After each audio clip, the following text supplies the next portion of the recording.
How about them Cowboys missing the playoffs? What's up, folks? Fred Richani, TSC, your home for sports news, updates, interviews, and everything in between. If you're new here, please consider subscribing. The Dallas Cowboys dominated Washington in Week 17, the final week of the season.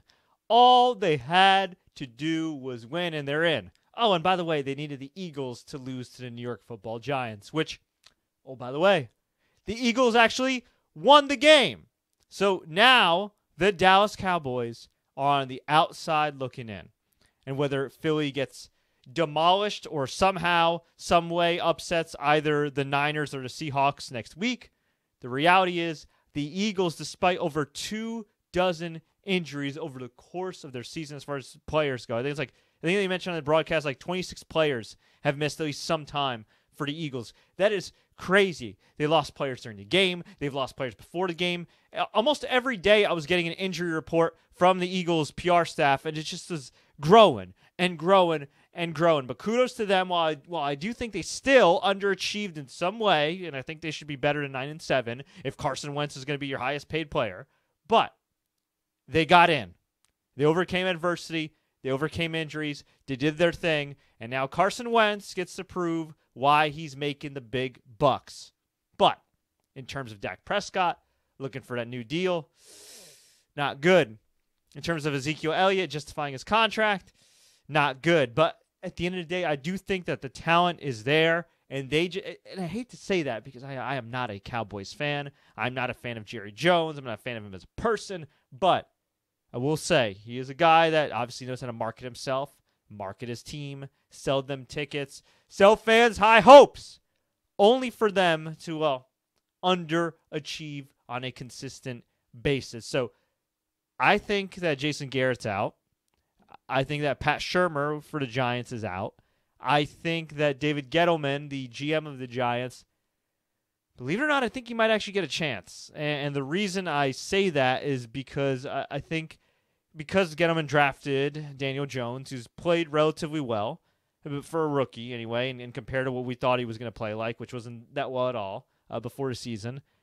Considering he drafted Saquon Barkley, considering he made that big trade with Odell, I think you kind of have to give him one more season to see how it plays out. But this is New York.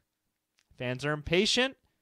I don't happen to like Gettleman all that much, but I do understand from an ownership perspective, from the perspective of owners who historically haven't made major moves year to year, you might want to be a little patient with that person and maybe hire somebody as like a successor, an assistant GM. I don't know.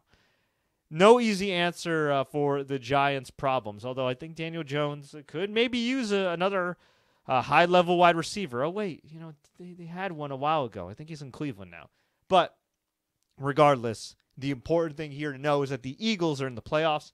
The Tennessee Titans are in the playoffs, and the Tennessee Titans will be taking on, believe it or not, the New England Patriots, because the Patriots earlier today lost to the Miami Dolphins. The 5-11 Dolphins beat the Patriots, and the Patriots now have to win 4 games in order to go all the way and become Super Bowl champions. That's a pretty big deal, as the Chiefs, who are younger, who seem to be faster and stronger at the moment, they get the bye week along with the Baltimore Ravens. So here's what the AFC playoff picture looks like. So we have the Ravens, followed by the Chiefs, Patriots, Texans, Bills, Titans. These are some good wild card matchups. Patriots and Titans, I think that's going to be a really good game. Coach Vrabel going up against his former team, the Patriots. I'm not going to say that the Titans will beat the Patriots, but I will at least go out on a limb and say that I think they'll give them some trouble. Okay, it's going to be hard for me to pick Ryan Tannehill, although he's improved significantly this season. It's going to be hard for me to pick Ryan Tannehill over Tom Brady, despite the fact that Tom Brady has looked mortal. But it's still the Patriots. It's still Bill Belichick. They'll still be in Foxborough. If the Titans upset them, holy doodle squat, that'll be an upset of epic proportions. But shout out to Derrick Henry, over 1,500 yards, clinches the rushing title in the NFL. That guy is an absolute stud. The other game that we shall look out for, Texans and Bills. The Bills' offense ain't always pretty, but defensively, they've looked good. And they're a team that knows how to grind out wins, that knows how to play down the stretch. Yeah, Josh Allen's still doing his thing, still trying to get the legs out from underneath him, still trying to become a better passer. He's still young, he's still raw, but this team is finding ways to win. When in comparison to the Buffalo Bills of years ago, over and over again, they'd find ways to screw things up, or maybe at best they'd finish 8-8 or 9-7. But here's a team that 2 of the last 3 years has made the playoffs. You got to give props to that coaching staff. You got to give props to that organization. And yeah, you couldn't give them props before, but they definitely deserve it right now. Now, as far as the NFC playoff picture, at the time of recording this, it's still getting sorted out because you have the Packers, who have a first-round bye. You have the Saints, who won today big and are waiting. They destroyed Carolina, and they're waiting to see what the hell's going on because it's going to be Seahawks versus Niners. The winner will clinch the NFC West, and then the loser will end up being a wild card team, which is crazy because let's just say the Hawks win. I mean, they're both 12-4 teams, and one 12-4 team is going to be freaking a wild card team. That's going to be insane. But yeah, we'll see what happens there. As far as some other scores around the league, some big news. Raiders. Right now, they are currently in a close game with the Broncos, but either way, they missed the playoffs, and they were close.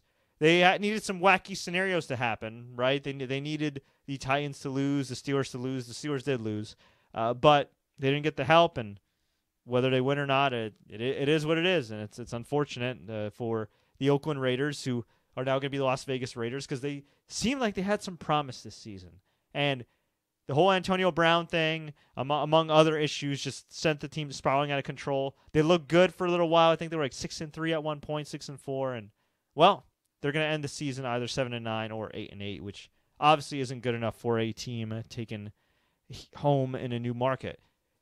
We had the Ravens with RG3 beat the Steelers 28-10. Ravens finished the season with a franchise record 14 wins. They go 14-2. Steelers go 8-8, although kudos to Mike Tomlin. He had 2 bum-ass quarterbacks in Duck and Mason Crybaby Rudolph to work with Ben Roethlisberger out. Never mind the fact Ben Roethlisberger has alienated pretty much everybody around him in recent years for his conduct on and off the field. And Mike Tomlin rallied the troops without Le'Veon Bell, without AB, without Big Ben, who's blocked everybody on Twitter for whatever reason. And they nearly made the playoffs, but it was not meant to be this season. The Jets beat the Bills in a meaningless game for both teams. Jets finished 7-9. They won the game 13-6. Bills finished 10-6 and are the 5th seed in the AFC. We had the Saints demolish the Carolina Panthers 42-10. Panthers looked good early on, and now they finished the season 5-11. Although props to Christian McCaffrey, 1,000 yards receiving and rushing. One of only 3 players to do that in NFL history. Just awesome. He is an absolute stud. The only other 2 dudes to have had that honor are Roger Craig and Marshall Faulk. That's one hell of a lineup right there. So Christian McCaffrey in good company, despite the fact that his team absolutely sucks. We had the Cowboys demolish the Redskins 47-16, but it was too little, too late. And while I do think the Eagles underachieved, even though they did end up winning the division and getting into the playoffs, the Cowboys, how do you have Cooper, Elliott, Dak, D-Law? How do you have all these dudes and underachieve and go 8-8? Just, I'm sorry, it's pathetic, and Jason Garrett shouldn't have a job next season. Although, look, it doesn't matter who Jerry Jones hires, because if he ain't going to give him full control, or at least some autonomy, and he's going to continue to want to be all up in the videos, all up in the radio interviews, and constantly think that he's this great GM when he's not, okay? He's a great owner from a marketing and media perspective. He's not a great owner from a personnel selection perspective, okay? If he's not going to give somebody some autonomy here, it's going to be the same deal. Maybe they'll be 10-6 next year. Maybe they'll even have a great record. Maybe they'll go 15-1. Who knows? And guess what? They'll be one and done again, because they can't get out of their own way. Well, actually, Jerry Jones can't get out of his own way. And yeah, every Cowboys fan should be disappointed. This team should be in the playoffs. This team should be a top 3 seed. Dak Prescott is not a bad quarterback at all. Zeke is a badass, but man, I don't know. Maybe they need more guys like Dez on the team that have a killer instinct. I don't know what the deal is, but at the end of the day, it starts at the top. And Jerry Jones, not been a great owner when it comes to putting certain talent on the field. And, well, Jason Garrett, underachieving for the last decade.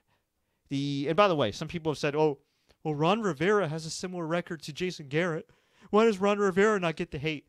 Because Carolina ain't the destination with the resources that Dallas has, okay?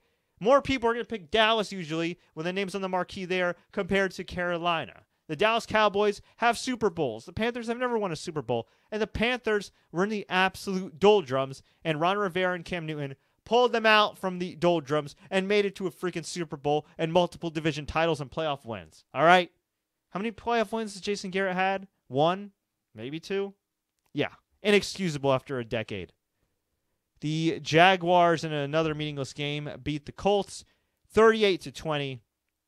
Gardner Minshew looked good, but there have been reports that perhaps the Jags will keep Nick Foles since they already exacerbated a ton of guaranteed money to get him in the first place. Perhaps with a different coach he could be salvaged. I don't know what's going on with Nick Foles. Maybe he came back too soon from the injury. I do think because of the issues and the rumors about chaos within the Jaguars medical staff, chaos within Jaguars management. If you don't know, to give you the Cliff Notes version, the NFLPA revealed a number of grievances with the Jacksonville Jaguars and revealed that over the last 2 years, 25% of all NFL player grievances have been filed against the Jacksonville Jaguars and Tom Coughlin. Tom Coughlin, of course, was a higher up with the Jags, former coach of the Giants. He is no longer with the team. He has been dismissed because of the fact that he excessively fined players in upwards of $700,000. And, well, yeah, he ain't going to last. You got to attract free agents somehow if you're Jacksonville, a team without a lot of history of winning. And there's rumors now that Tony Khan, the son of Shad Khan, the owner, might be taking a bigger role in the team. And I don't know. Tony Khan runs the analytics for the Jacksonville Jaguars.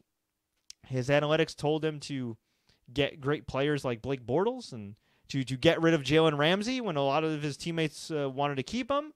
So we'll see what happens next season. But if he's running it like he's running his wrestling company, I don't know. Minshew's nice, but I have a strange, wacky feeling that the Jaguars are going to keep Nick Foles and trade Minshew. And who knows? Maybe the Jags will be able to right the ship with the right coach. Who knows? Now, if Bruce Arians was available, I would say, great, hire him. But he's in Tampa, and he couldn't even salvage Jameis Winston, who, by the way, is now part of the exclusive 30-touchdown, 30-interception club. So there you go. Y'all want to give him an extension for $30 million? Be my freaking guest. Be my guest. Prevent other teams from signing him because he ain't the savior people thought he was. Although he is a fun player to watch in the sense he keeps both teams in the game. So thank you, Jameis, for entertaining us on the field comically. The Bears beat the Vikings 21-19. Doesn't matter. Vikings are set in the number 6 seed for the NFC playoffs. Chiefs beat the Chargers 31-21. Chiefs clinch a first-round bye. And it may be the end of the road for Phillip Rivers. We'll see what happens, but a disappointing season for him. I think he could still play, but, we'll see what the decline is. I mean, Father Time again is undefeated. Dolphins, as I mentioned, beat the Patriots, upset them 27-24. Eagles beat the Giants 34-17. Giants finished the season 4-12. Eagles clinched the NFC East with a 9-7 record. Falcons, who helped Dan Quinn, keep his job, and the coaching staff keep their jobs, beat the Buccaneers 28-22. Shout out to Barrett on the Bucs, though. Most sacks in a single season in Tampa Bay history with 19.5. A lot of people said, oh, we started out hot, he's going to fade, but nah, he did great. Raiders and Broncos. Broncos actually did win. Final score now 16-15. Broncos have won 4 out of their 5 games, so the last remaining games, and Drew Lock looks good. And this team, believe it or not, even though they're not making the playoffs this year and finish with a losing record, they look like a team that could contend next year, assuming that Drew Lock stays healthy and assuming the rest of the league does not figure him out, because that defense still looks on point. Vic Fangio, good job by him. And then we had the Rams finish with a winning record, 9-7. They defeated the Arizona Cardinals 31-24. But I got to say, the Arizona Cardinals definitely are better than their record, and I do think that Kyler Murray has an extremely bright future. Him and his coach, I think they got a bright future there. And the NFC West might really be the NFC best, between the Seahawks, between the Niners, between the Rams, who, despite not having any first-round picks till 2022, I think they'll be back. They may have to make some moves. Maybe they'll even move on from Todd Gurley. Who the hell knows? But I think they'll find a way to, at the very least, remain competitive. And then, of course, you have the Cardinals with Kyler Murray, and he should only get better as long as he gets some help.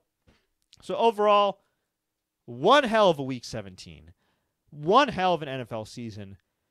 Whew. In terms of regular season, I'm going to remember it for a few things. Well, I'm going to remember it for the underachieving Cleveland Browns, who, by the way, lost 33-23 to the Cincinnati Bengals, who had only won one game heading into the final week of the season. I'm going to remember the season for the great turnaround that the Green Bay Packers had. I'm going to remember the season for Pat Mahomes not having a sophomore slump, for the Bears underachieving, for the Dallas Cowboys woefully underachieving, for the Miami Dolphins, despite maybe ownership wanting them to tank, not tanking. I remember this for Tom Brady looking mortal, looking like a guy that is finally over 40. What about the Niners and their amazing run? What about the Seahawks and their great run, including re-signing Marshawn Lynch? What about the Jets, who lost Sam Darnold due to mono and Trevor Siemian got hurt, and once again another Adam Gase team underachieves? The Bills, overachieving. The New Orleans Saints bouncing back from that heartbreaking NFC Championship game loss with that blown call by the referees to bounce back, have a winning record, win a division, and look like they are in major title contention. What about the Vikings, who looked dead in the water early in the season, but Kirk Cousins, he did his thing, although 0-8 in Monday Night Football games, not the best primetime record. Definitely, actually, the worst primetime record. What about the Falcons? Looked like Dan Quinn was down and out. His players rallied behind him, and he will get another shot. Tampa Bay, Bruce Arians couldn't work his magic this season. Pittsburgh, the phenomenal coaching job by Mike Tomlin. Baltimore and Lamar Jackson with a signature MVP season, despite the fact that antiquated and some even racist scouts saying he should play wide receiver or running back. Y'all are absolutely pathetic, and I am glad he continues to prove y'all wrong. What about the Titans?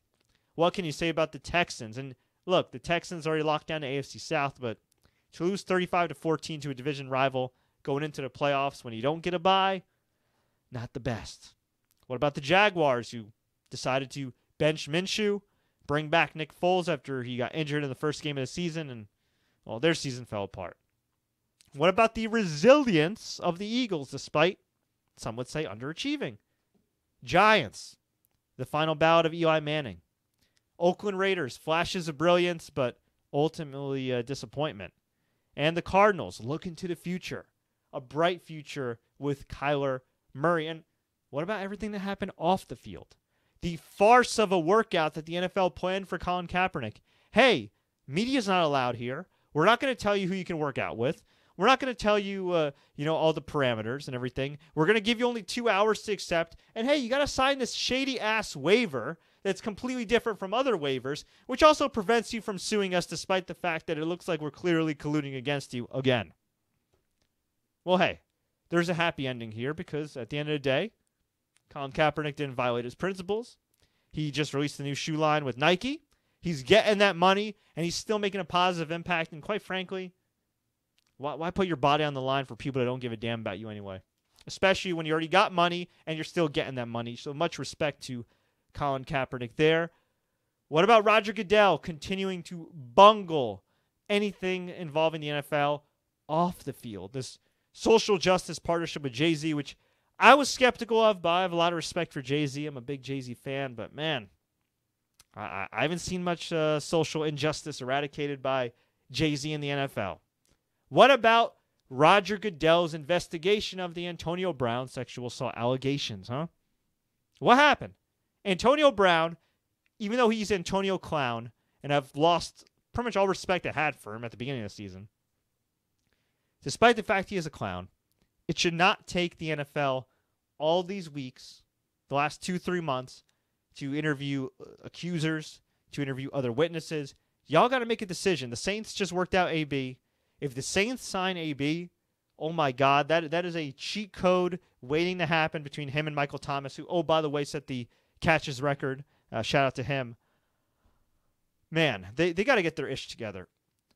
Goodell, you've done a great job with the league as far as it continuing to make money. You've kept ownership happy, whether you like the owners or not. Okay, he works for them and he has made them money. But you cannot keep being judge, jury, and executioner if you're going to fumble and bumble your way out of these punishments and various disciplines you have to hand out. Get an independent party, get an arbitrator, get something. I don't know. This is just, it's so inconsistent. Tom Brady for Spygate gets like 4 games. Guy who hits a woman maybe gets 2 games. Sometimes they'll get 8 games. Sometimes they'll get a season. Sometimes they won't get a season. Sometimes you'll suspend Kareem Hunt for half a season. Other times you'll just keep Antonio Brown on ice, not interview any accusers, and claim you're still investigating. It's so all over the place, okay? It's inconsistent, okay? I don't like cheating of any kind. I don't like violence against women or violence against any other innocent persons of any kind. I don't like colluding of any kind.